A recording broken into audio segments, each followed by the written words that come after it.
हमारी संस्कृति, हमारी पहचान। यज्ञ, योग, आयुर्वेद सदा रहे हमारे साथ।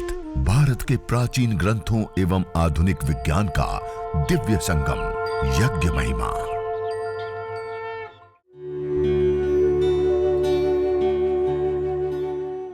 भारतीय संस्कृति में यज्ञ, योग एवं आयुर्वेद जैसी अमूल्य विद्याएं हैं, जिसका मूल है वेद। इतिहास की ओर दृष्टि डालें तो भगवान राम, भगवान कृष्ण से लेकर राजा महाराजाओं, ग्रामवासियों व अरण्यवासी ऋषियों की कुटियों तक नित्य व नैमित्तिक यज्ञों का प्रचलन देखने को मिलता है। ओम आपो ज्योतिरसोमृतं ब्रह्म भूर्भुवस्वरों स्वाहा। ओम या मेधां देवगणा पितरश्च उपासते तया मामद्य मेधयाग्ने मेधाविनं कुरु स्वाहा। ओम विश्वानि देव सवितर्दुरितानि परासुव यद्भद्रं तन्न आसुव स्वाहा। ओम अग्नेनय सुपथाराये अस्मान् विश्वानि देव वयुनानि विद्वान् युयोध्यस्मज्जुराणमेनो भूयिष्ठान्ते नव उक्तिं विधेम स्वाहा। ओम भूर्भुवस्वः तत्सवितुर्वरेण्यं भर्गो देवस्य धीमहि धियो यो नः प्रचोदयात् स्वाहा। ओम भूर्भुवस्वः तत्सवितुर्वरेण्यं भर्गो देवस्य धीमहि धियो यो नः प्रचोदयात् स्वाहा। ओम भूर्भुवस्वः तत्सवितुर्वरेण्यं भर्गो देवस्य धीमहि धियो यो नः प्रचोदयात् स्वाहा। ओम त्र्यंबकं यजामहे सुगंधिं पुष्टिवर्धनम् उर्वारुकमिव बन्धनान् मृत्योर्मुक्षीयमामृतात् स्वाहा। ओम त्र्यंबकं यजामहे सुगंधिं पुष्टिवर्धनम् उर्वारुकमिव बन्धनान् मृत्योर्मुक्षीयमामृतात् स्वाहा। ओम त्र्यंबकं यजामहे सुगंधिं पुष्टिवर्धनम् उर्वारुकमिव बन्धनान् मृत्योर्मुक्षीयमामृतात् स्वाहा। ओम सर्वं वै पूर्णत्वं स्वाहा। ओम सर्वं वै पूर्णत्वं स्वाहा। ओम सर्वं वै पूर्णत्वं स्वाहा। सभी लोग छोड़ देंगे सारी वस्तु को। अब अग्नि के अंदर समिधा, सामग्री या गाय का घी, कोई भी वस्तु की आहुति नहीं देंगे। पूर्णाहुति के बाद कोई भी द्रव्य अग्नि के अंदर नहीं देंगे। सब चीजें छोड़ दीजिए, हाथ को पोंछ लीजिए और दोनों हाथ जोड़ करके सीधे बैठ करके परमपिता परमात्मा को याद करते हुए अग्नि देवता में, अग्निर्वै देवानाम मुखम, यह अग्नि जो है वो सभी देवी देवताओं का मुख होता है। और इस यज्ञाग्नि के अंदर जो हम आहुति देते हैं उससे सारी देवी शक्तियां तृप्त होती है, पुष्ट होती है, संतुष्ट होती है, प्रसन्न होती हैं। और देवी शक्तियों को प्रसन्न कर आइए अब हम संपूर्ण विश्व के मंगल की प्रार्थना कामना करते हैं। ओम सर्वे भवन्तु सुखिनः, सर्वे सन्तु निरामयाः, सर्वे भद्राणि पश्यन्तु, मा कश्चित् दुःखभाग् भवेत्। ओम शांति शांति शांति ओम। इस प्रकार यह देव यज्ञ और चिकित्सा यज्ञ हमने किया। जैसे शुरुआत में हमने 4 आहुति दी, सूर्यो ज्योतिर्ज्योति सूर्य स्वाहा और प्रजापति। प्रातः काल सूर्य और प्रजापति के लिए विशेष आहुति और सायंकाल को अग्नि और प्रजापति के लिए विशेष आहुति देते हैं। इस प्रकार से यह देव यज्ञ संपन्न होता है। इसी प्रकार हमने मेधा की कामना के लिए विशेष मंत्र या मेधाम समस्त प्रकार के दुरितों को दूर और सद्गुणों को प्राप्त करने के लिए विश्वानी देव सुपथ के लिए अग्नि नय सुप्ता राय उसकी विशेष आहुतियां प्रदान की। इसी प्रकार से हमने गुरु मंत्र, गायत्री मंत्र और महामृत्युंजय मंत्र से 3-3 आहुतियां दी। देव यज्ञ की आहुति देने के बाद हम विशेष रूप से यदि चिकित्सा करते हैं तो जो रोग विशेष की जड़ी बूटियां होती है उसी को लेते हैं, उसी से हवन करते हैं और हवन होने के पश्चात गाय का घी, गुगुल और उसके समान मात्रा में अग्नि के ऊपर, अभी तो ये जो अग्नि प्रदीप्त हो रही है उसको कहते हैं यज्ञाग्नि। क्या कहते हैं? यज्ञाग्नि। इस अग्नि में आहुतियां देते हैं। अब थोड़ी देर में ये अग्नि शांत हो जाएगी, केवल अंगारे बच जाएंगे, निर्धूम अंगारे, इसको कहते हैं ब्रह्माग्नि। क्या कहते हैं? उस अंगारों को फिर पास में करके और उसके ऊपर जो रोग विशेष की सामग्री, गाय का घी और गुगुल तीनों को समान मात्रा में मिक्स करके अंगारों के ऊपर रखते हैं और उसकी धुनी करते हैं, घर के अंदर परिवार में चारों ओर फैलने देते हैं और उस वायुमंडल के अंदर बैठ करके फिर हम प्राणायाम, योगाभ्यास आदि करते हैं। तो हमने जो गायत्री मंत्र की आहुतियां दी, महामृत्युंजय मंत्र की आहुतियां दी, तो जब हम चिकित्सा यज्ञ करते हैं तो रोग विशेष की सामग्री से रोग की कैसी अवस्था है उसके आधार पे 11 आहुति, 21 आहुति, 51 आहुति, 108 आहुति विशेष प्रदान करते हैं और उस प्रकार जब यज्ञ करते हैं तो इससे हमारे पंच प्राण, पंच उपप्राण, सप्त धातु ये पोषित होती है। मूलाधार से लेकर के सहस्रार, पंचन, अष्टाचक्र, नवद्वार, देवानाम पूरी अयोध्या का 8 चक्रों में ऊर्जा शक्ति का संचार कई गुना बढ़ जाता है। हमारे न्यूरोकेमिकल्स बैलेंस में आ जाते हैं कि हवन को करने पर थोड़ी ही देर में तो यज्ञ करके एक अनुष्ठान की भांति करके तो हमारा ये पूरा तंत्र ही पहले से ही यदि मजबूत रहा, इम्यूनिटी पावर हमारा स्ट्रॉन्ग रहा, पंच प्राण, पंच उपप्राण, सप्त धातु, अष्ट चक्रों की शक्ति, ऊर्जा ऊर्जान्वित रहा तो कभी कोई रोग होगा ही नहीं। और कोई रोग हो गया है तो उसके बाद हम इस प्रकार यज्ञ आदि करके उसको ठीक भी कर सकते हैं। और ये जो यज्ञ कर लिया, अब इसको यज्ञ करने के बाद जब अंगारे होते हैं उसके ऊपर गुगुल आदि विशेष द्रव्यों को डाल करके प्राणायाम करते हैं, योगाभ्यास करते हैं। करिए सब लोग, अनुलोम विलोम प्राणायाम कीजिए, लंबा गहरा श्वास भरिए और लंबा गहरा श्वास छोड़िए। अनुलोम विलोम प्राणायाम, भस्त्रिका प्राणायाम, कपालभाति प्राणायाम, भ्रामरी, उद्गीत, ध्यान, ये मुख्य 7 प्राणायाम होता है। अवश्य हमें अपने जीवन में ऐसे यज्ञ करके वायु को मेडिकेटेड बना दिया और सुगंधित कर दिया। इस मेडिकेटेड और सुगंधित वायु में बैठ करके जब ऐसे योगाभ्यास आपने आधा 1 घंटा कर लिया, जीवन में कोई रोग ही क्या, मानसिक क्लेश या किसी भी प्रकार की कोई बीमारी आएगी ही नहीं, और आ गई तो वो ठीक हो जाती है। और ये यज्ञ तो समस्त प्रकार के अशुभों से मुक्त करने वाला होता है। सारे दृष्ट अदृष्ट अग्नि जब शांत हो जाए और अंगारे बच जाए तो अंगारों के ऐसे नजदीक में पास में कर लेते हैं। बीच में हवा, पहले तो हमने ऐसे संविधा रखी कि हवा प्रवेश पाए, अब हम ऐसे रखते हैं, अग्नि है तब तक नहीं छेड़ेंगे कोई, अब ऐसे रखते हैं कि उसके अंदर हवा प्रवेश ना पाए। तो अब ये जो अंगारे होते हैं वो 2-3 घंटे तक, एक गाय के गोबर के उपले जो है ना, स्टिक है, उसके अंगारे 2-3 घंटों तक रहते हैं। यदि इस प्रकार से आपने पास में कर दिया और थोड़ा सा इसे दबा दिया। अब इसके ऊपर गुगुल, ये एक हवन धूप होता है। ये विशेष करके अलग अलग प्रकार के पेड़ के गोंद होते हैं, उसमें से एक गुगुल नाम का पेड़ होता है, उसके गोंद होता है, उसका निर्यास गोंद होता है, इसको गुगुल कहते हैं। उसको अंगारों के ऊपर ऐसे थोड़ा सा डालते हैं। कि प्लेट की साइड में भी रखा हुआ है, तो जिनकी अग्नि शांत हो गई वो करेंगे, अभी अग्नि प्रदीप्त हो नहीं करेगा। आज हमने जो यज्ञ किया ना उसमें पहले ही हमने संविधा लगाई थी, ज्यादा मात्रा लगा, हमें 6 संविधा चाहिए, छोटी छोटी, कितनी, इतनी छोटी छोटी, इससे भी थोड़ी छोटी, ऐसी 6 संविधा है तो हम ये हवन कर सकते हैं। इसमें ज्यादा अग्नि नहीं चाहिए, छोटी सी अग्नि चाहिए।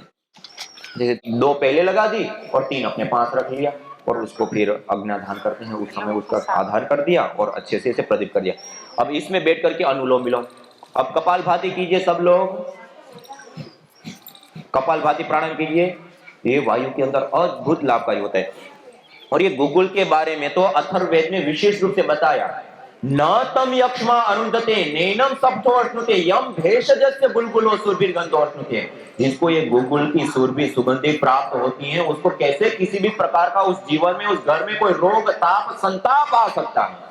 और घृत गुलगुलो होमे च सर्वोत्पाता दिन मर्दनम का घी और गुलगुल का हवन करने पर ये जो प्रकृति में उत्पात आते हैं, कभी बाढ़, कभी अतिवृष्टि, कभी अनावृष्टि और अलग अलग प्रकार के, वो रोग भी इस हवन को करने पर ठीक हो जाते हैं। और गुलगुल के विषय में कहा, गुगुलम धूप कामार्धम प्रसिद्धम मंगल प्रदम, गुगुल धूप कार्य के लिए प्रसिद्ध है, मंगलदायी है। बाह्याभ्यंतर देह से शोधनार्थम प्रकल्पित, शरीर के बाह्य और आभ्यंतर दोनों ही प्रकार के शोधन के लिए कार्य करता है।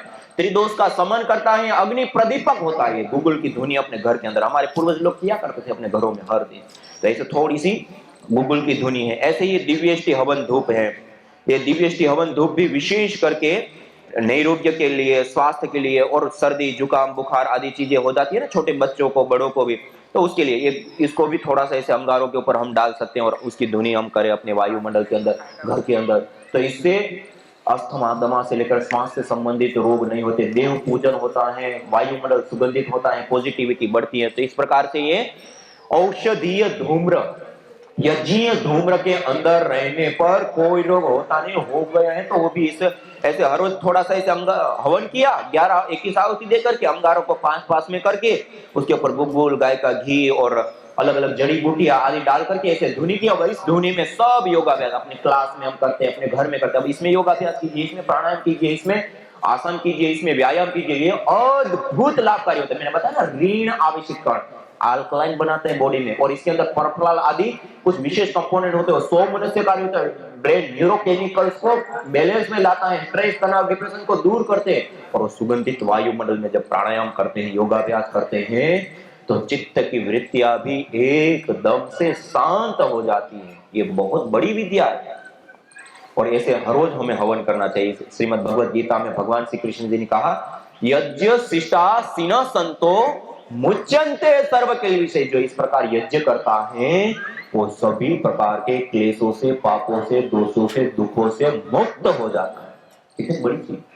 और चतुर्थ अध्याय में जाकर के फिर से कहा, यज्ञ शिष्टा अमृत भुजो यान्ति ब्रह्म सनातनम, जो इस प्रकार यज्ञ करने के बाद अन्न को ग्रहण करता है वो सनातन ब्रह्म को प्राप्त कर लेता है, यज्ञ करने वाला।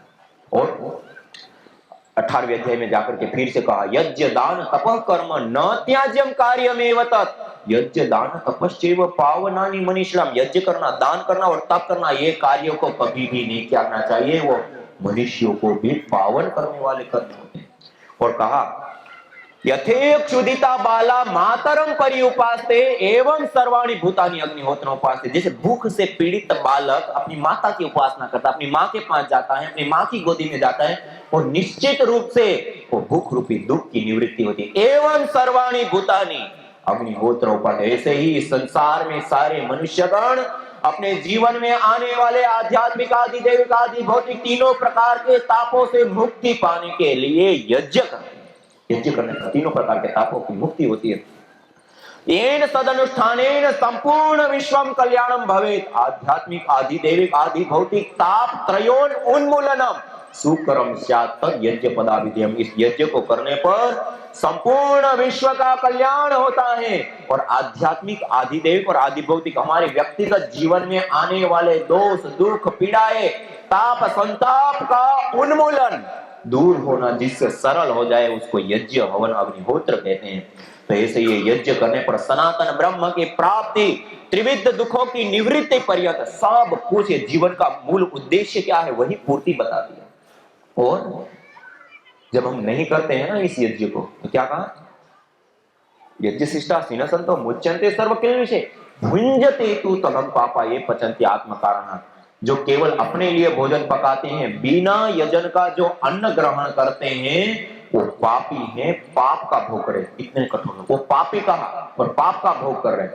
और यज्ञ शिष्टा अमृत भुजो यान्ति ब्रह्म सनातनम नायम लोको यज्ञ से कुतो अन्यथो सत्तम, जो यज्ञ नहीं करता है उसके लिए तो यह लोक भी सुकर नहीं होता है, कल्याणकारी नहीं होता है, परलोक की तो बात ही छोड़ दी है। और जो यज्ञ करता है उसका यह लोक भी सुधर जाता है, और जन्म जन्मांतर भी उनके सुधर जाते हैं। और मनुस्मृति में महर्षि मनु जी ने कहा, जो व्यक्ति अपने जीवन में यज्ञ नहीं करता है, याग नहीं करता है, वो श्वास लेता हुआ भी श्वास नहीं ले रहा है, और जीता हुआ भी मुर्दे के समान है। भूमि भार भूता, ये भूमि के भार के समान है, इतने कठोर शब्दों में कहा। और आचार्य चाणक्य जी ने तो यहां तक कह दिया कि स्वाहा स्वधाकार विवर्जितानि स्मशान तुल्यानि गृहाणि तानि। जिस घर के अंदर यज्ञ याग आदि नहीं होते हैं वो घर स्मशान के तुल्य होते, त्याज्य होते। वहां दुख, दरिद्रता, बीमारियां, अशुभ मानसिक क्लेश, अशुभ संयोग, अलग अलग प्रकार की चीजें रहती और जीवन में कहीं ना कहीं दुखी रहती। और जहां एक और यज्ञ करते सनातन ब्रह्म की प्राप्ति, त्रिविध दुखों की निवृत्ति और क्या क्या विशेष लाभ बताती है। तो इतना छोटा सा यज्ञ होता है। सरल लगा नहीं लगा? बहुत सरल, छोटा सा है नहीं है? हाँ, इतना छोटा सा है, सरल है, कुछ नहीं तो गायत्री मंत्र से आहुति। लेकिन इतना यज्ञ अपने जीवन में जरूर हम धारण करेंगे ना सब लोग? हाँ, तो आज एक संकल्प हम लेकर के जाएंगे, प्रतिदिन अपने घर के अंदर हवन जरूर आपकी आवाज बड़ी धीरे से आ रही है। करेंगे? हाँ, हम अपने घर के अंदर हवन प्रतिदिन जरूर। एक सप्ताह में एक परिवार को यज्ञ के साथ जरूर जोड़ेंगे। और देखिए, आज आनंद आया नहीं आया? सबने यज्ञ किया तो धीरे आवाज आ रही है आपकी। देखिए, हमने सबने मिलकर के यज्ञ किया। एक प्रकृति में, इस पर्यावरण में कितना बड़ा शोधन, पोषण, कितना संवर्धन हुआ। हम जैसे गाय के घी की आहुति देते हैं ना, हम गाय के घी की 1 ग्राम गाय का घी अग्नि में डालने पर 1864 गुना बढ़ जाता है। कितना गुना? मानी 1 ग्राम गाय का घी की आहुति दी तो 1 लीटर 864 ml गैस प्राप्त हुई। और उसको हम रूम स्प्रे का प्रयोग करते हैं ना, छोटा सा कमरा है, 300-350 ml का रूम स्प्रे हो तो लगभग साल भर चल जाता है, नहीं चलता है? मानी 365 कमरे सुगंध हो गया। कितनी गैस से? 300-350 ml से। और हमने अभी यज्ञ किया, उसमें 10, 20, 25, 50 ग्राम घी यूज करते हैं। 1 ग्राम से 1 लीटर 864 ml गैस, तो हमने 25 ग्राम 50 ग्राम घी यूज किया तो कितनी गैस बनी? और 300-350 ml गैस से 300-350 कमरे हम सुगंधित कर सकते हैं। तो ये कई लीटर गैस हो गए, उससे कितना वायु शुद्ध होगा। और ये एक कुंड का हिसाब हुआ, इतने सारे कुंडों के साथ हमने एक साथ यज्ञ किया तो वायुमंडल के अंदर कितना प्रभाव गया होगा? बहुत बड़ा गया। क्या हम एक और संकल्प लेकर के जा सकते हैं? प्रतिदिन तो हम अपने घर के अंदर करेंगे, लेकिन 3 महीने या 6 महीने में एक बार हम सब अपने अपने हवन कुंड और सारी चीज लेकर के एक साथ एक जगह पर सामूहिक रूप से बैठ करके एक बड़ा यज्ञ महोत्सव मनाएं। यदि आपका समर्थन हो तो जोरदार करतलध्वनि से अपना समर्थन दीजिए।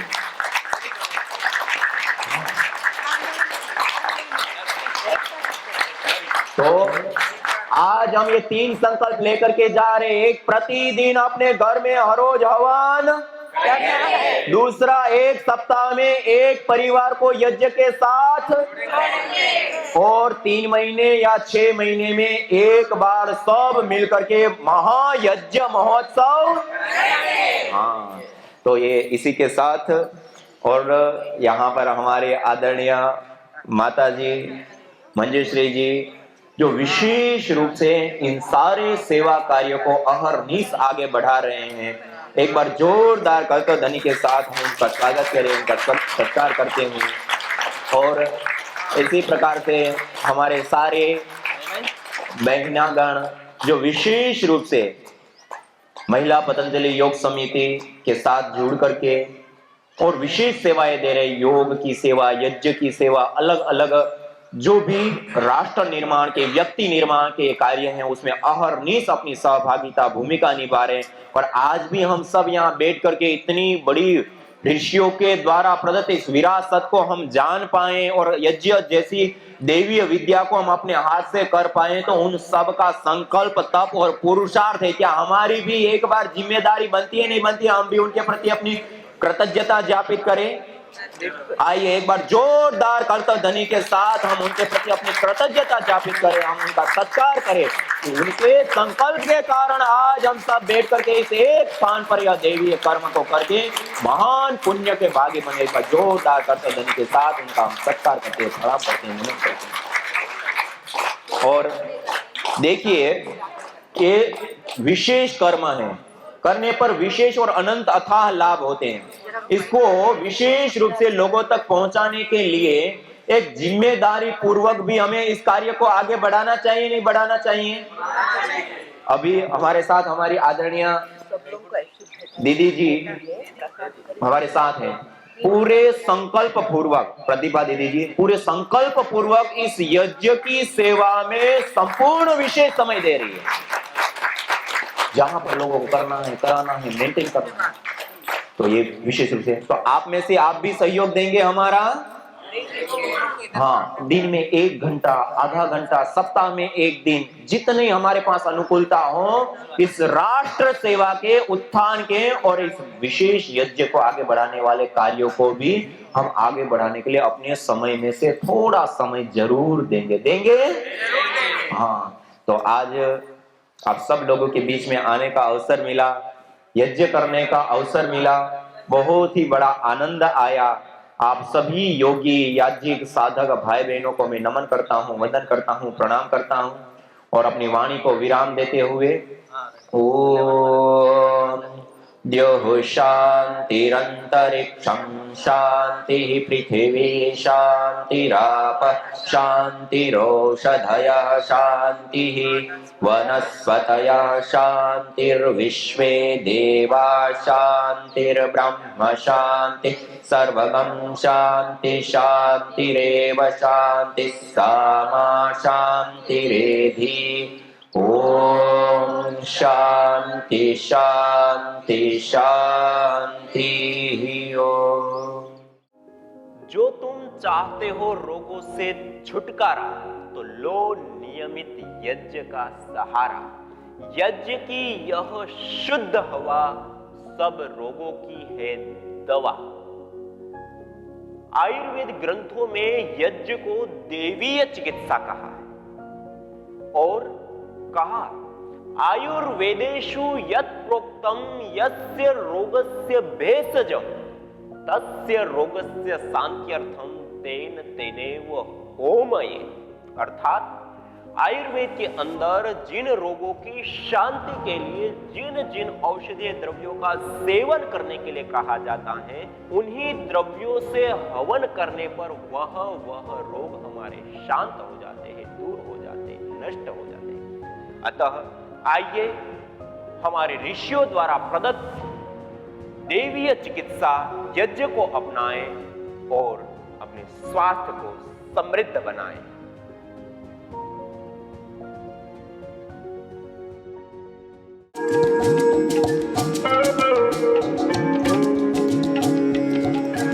कर्कटेष्टि हवन सामग्री जो विशेष करके हल्दी, कचनार, देसी तुलसी, अपामार्क, लोध पठानी, कचूर, शरपुंखा, गिलोय, नीमपत्र, द्रोणपुष्पी, नीलपत्र आदि विशेष हवन सामग्री से हवन करने पर उत्पन्न धूम्र के अंदर क्लोरोजोटोसिन, ओलिक एसिड, फोलिक एसिड आदि विशेष कंपोनेंट्स मॉलिक्यूल्स पाए जाते हैं जो विभिन्न प्रकार के कैंसर एवं गांठ आदि रोगों में लाभप्रद होती है। यज्ञ भारतीय संस्कृति की मुकुट मणि है, प्रतीक है, मूल है। मानव जीवन के हर पहलू के साथ यज्ञ जुड़ा हुआ है, चाहे वह संस्कार, चाहे पूजा पाठ या फिर पर्व से लेकर हर शुभ अशुभ अवसरों में भी यज्ञ करने की सार्वभौमिक, वैज्ञानिक एवं पंथ निरपेक्ष पावनी परंपरा रही है। आइए हम संकल्प लें, संसार के श्रेष्ठतम कर्म यज्ञ को अपनाएं। पिंड और ब्रह्मांड में संतुलन कायम करने वाले यज्ञ को अपने जीवन का अभिन्न अंग बनाएं एवं प्रकृति मां के प्रति अपने ऋणों को अदा करें। विश्व स्वास्थ्य का एक नारा, यज्ञ से होगा जग उजियारा।